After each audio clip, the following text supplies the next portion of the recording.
Nah, baiklah Bapak Ibu dan saudara-saudara sekalian, dari anggota sudah ada, dari pimpinan. Silakan Pak Dolpi. Terima kasih Ketua, yang terhormat Ketua dan Bapak Ibu anggota Komisi 11, yang terhormat Bu Menteri beserta jajarannya. Bu Menteri, sesuai dengan Undang-Undang Keuangan Negara, Pasal 1 Nomor 7, APBN merupakan rencana keuangan tahunan pemerintahan negara yang disetujui DPR. Pasal 12 ayat 1, APBN disusun sesuai kebutuhan penyelenggaraan pemerintahan negara dan kemampuan dalam menghimpun pendapatan negara. Yang saya mau soroti adalah kebutuhan pemerintahan negara. Pemerintahan negara di dalam konsep tata negara kita itu ada eksekutif, legislatif, yudikatif. Bahkan ada lembaga-lembaga lain yang disebut di dalam Undang-Undang Dasar, seperti misalnya BI, Otoritas Moneter, BPK dalam hal pemeriksaan. Nah, kalau kita lihat politik anggaran yang Ibu susun ini, tahun depan itu diperkirakan belanja negara bertambah 200 triliun setidaknya. Tapi heavy-nya, beratnya atau alokasinya 99,6% eksekutif.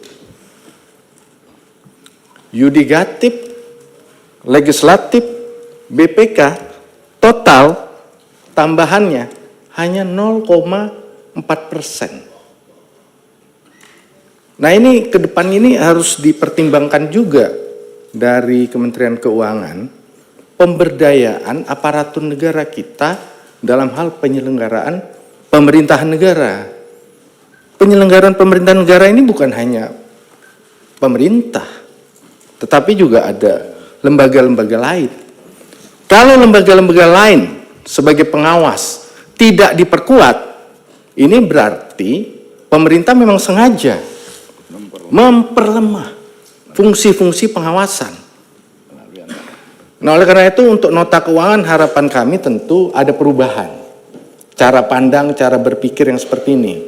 Kalau fungsi-fungsi pengawasan terus diperlemah, pemerintah saja terus yang diperkuat, ada tambahan belanja pemerintah terus memperkuat diri, terus bagaimana fungsi-fungsi pengawasan ini memperkuat dirinya?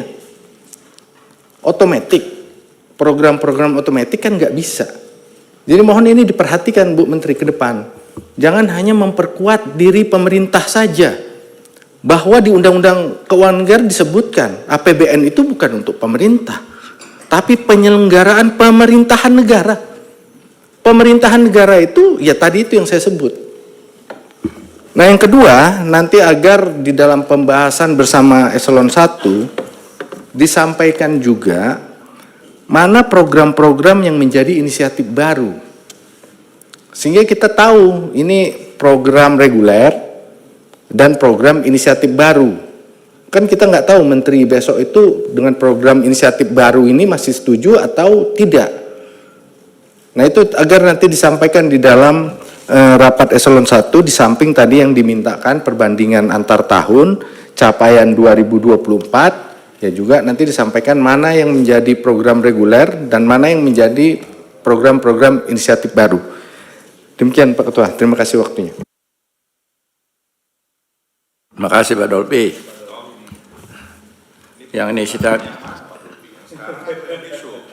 Yang inisiatif baru tidak perlu karena yang melaksanakan ini juga maunya kita. Maunya kita. Setuju, Gus? Oh.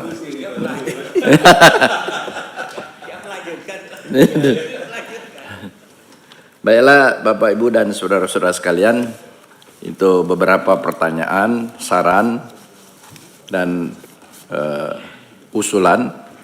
Kami persilakan Ibu Menteri untuk memberikan jawabannya. Kami persilakan. Baik Bapak, Pak Wamen baru hadir, jadi sudah ada untuk beberapa catatan tadi. Pertama, untuk tabel perbandingan nanti kami sampaikan Pak Andreas, dan tadi juga Gus Irawan menanyakan untuk perbandingannya untuk masing-masing. Pertama unit eselon 1 dan tadi program, karena programnya seperti pendapatan negara, belanja negara, kemudian PP perbendaraan kekayaan negara dan resiko, serta Dukman untuk bisa diberikan, termasuk tadi yang disampaikan oleh Pak Dolfi mengenai program reguler dan program inisiatif. Kami akan menyampaikan juga tadi yang disampaikan oleh Pak Andreas, cara membaca mengenai yang disebut program atributif versus program dari intinya, karena kami menyadari ini presentasi seperti ini bisa misleading sih Pak.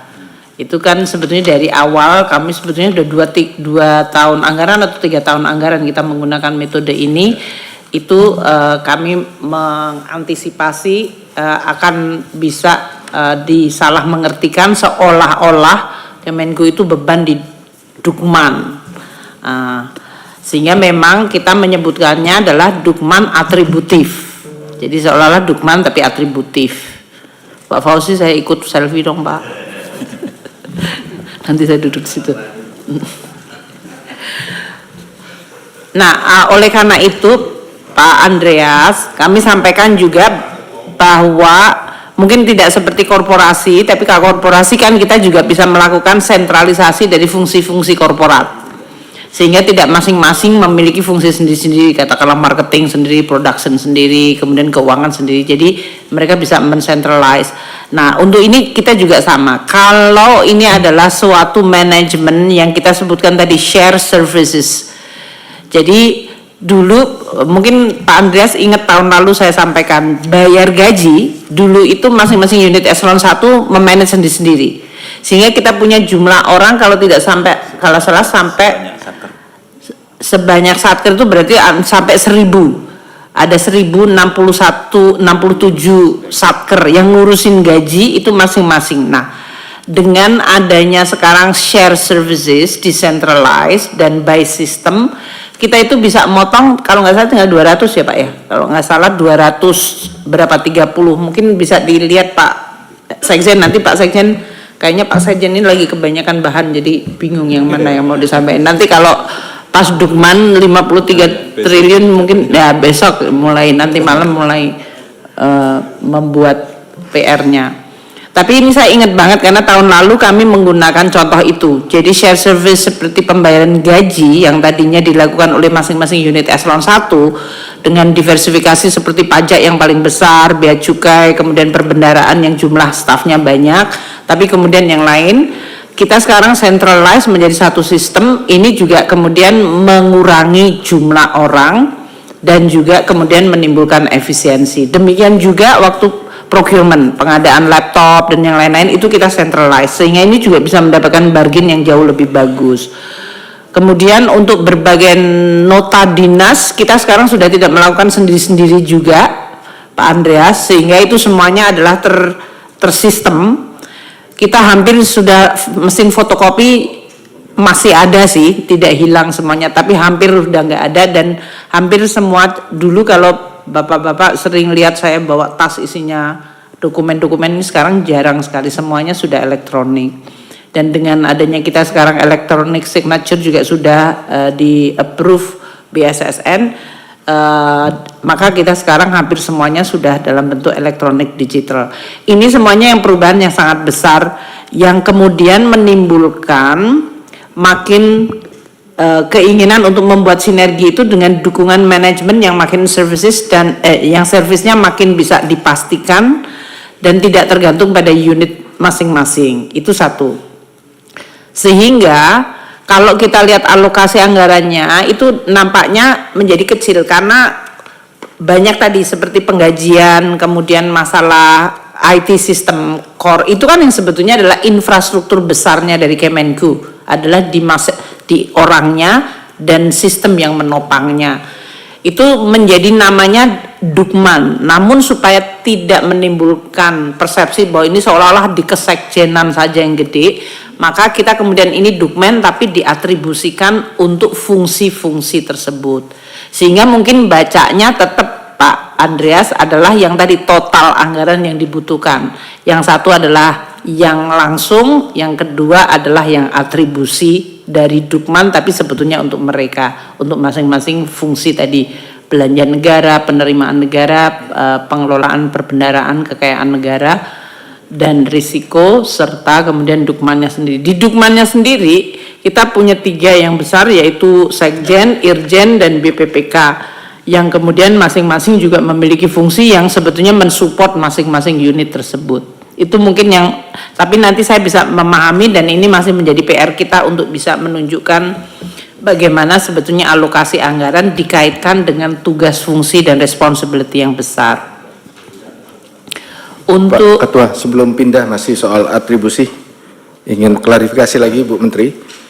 Jadi dengan konsep atribusi ini, itu semakin besar kontribusi atribusinya itu kinerjanya lebih baik, atau kalau atribusinya kecil kinerjanya baik. Itu untuk ukuran kinerjanya itu bagaimana? Atribusi yang paling besar yang paling baik atau bagaimana? kalau unitnya besar, share service-nya besar, ya atribusinya akan otomatis besar, karena kan sebetulnya di situ juga ada unit cost dari masing-masing orangnya, tapi juga investasi sistem Pak Dolfi. Seperti Cortex ini kan cukup besar, tapi dia multi years ya dalam hal ini. CISA itu relatifnya bisa dikonten di dalam bea cukai, tapi juga kita lihat dia membutuhkan. Biar singkat misalnya begini Bu, anggaran 2025 53 triliun. Saya total atribusinya itu 43 triliun atau 81% itu fungsi atribusi. Nah, kalau 81% ini jadi 90% itu artinya kinerjanya baik atau bagaimana? Maksudnya itu?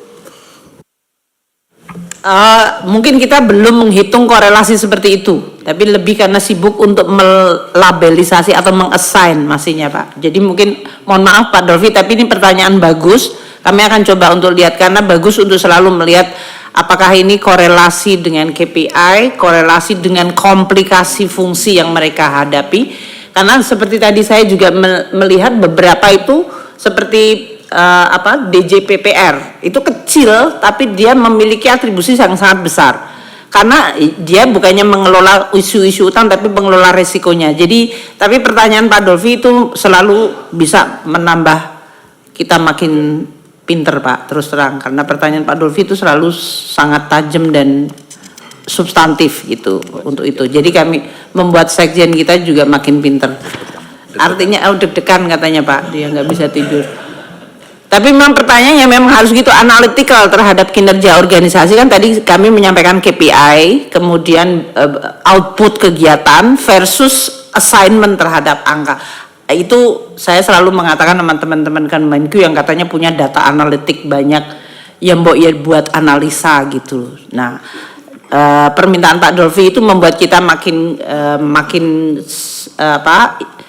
bisa dipacu untuk membuat berbagai analisa-analisa mengenai tadi hubungan antara kinerja organisasi, anggarannya, jumlah SDM-nya, dan bagaimana atribusi di masing-masing tersebut.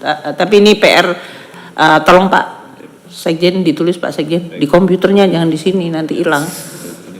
Ya. Pimpinan. Ya sekalian aja Bu, tadi kan disebutkan sebetulnya salah satu indikatornya itu adalah berapa aktivitas itu, seperti misalnya pembayaran gaji, sebelum ada share services dan sesudah ada share services. Itu yang paling mudah untuk membandingkannya. Ya, kalau Jadi, itu bisa Pak, kami ada.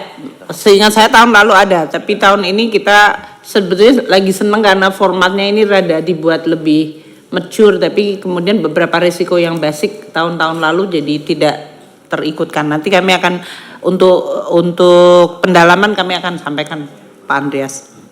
Kalau yang itu ada banget, karena memang itu yang menjadi salah satu. Pak Ketua, saya mau tambah juga satu Pak, biar pesan aja ini sekalian. Ada enggak ya, saya agak mengganggu memang dengan istilah-istilah ini dukungan manajemen gitu kan. Ya kalau, tapi ternyata anggarannya banyaknya di dukungan itu gitu. Padahal kalau disebut dukungan, nah kemarin saya mau maju lagi, saya maju lagi loh bro, DPR RI, oh kita dukung ketua katanya, ya kan? Apa dukungannya? Ya ada kita kafe itu, bolehlah pakai hallnya katanya, ya kan?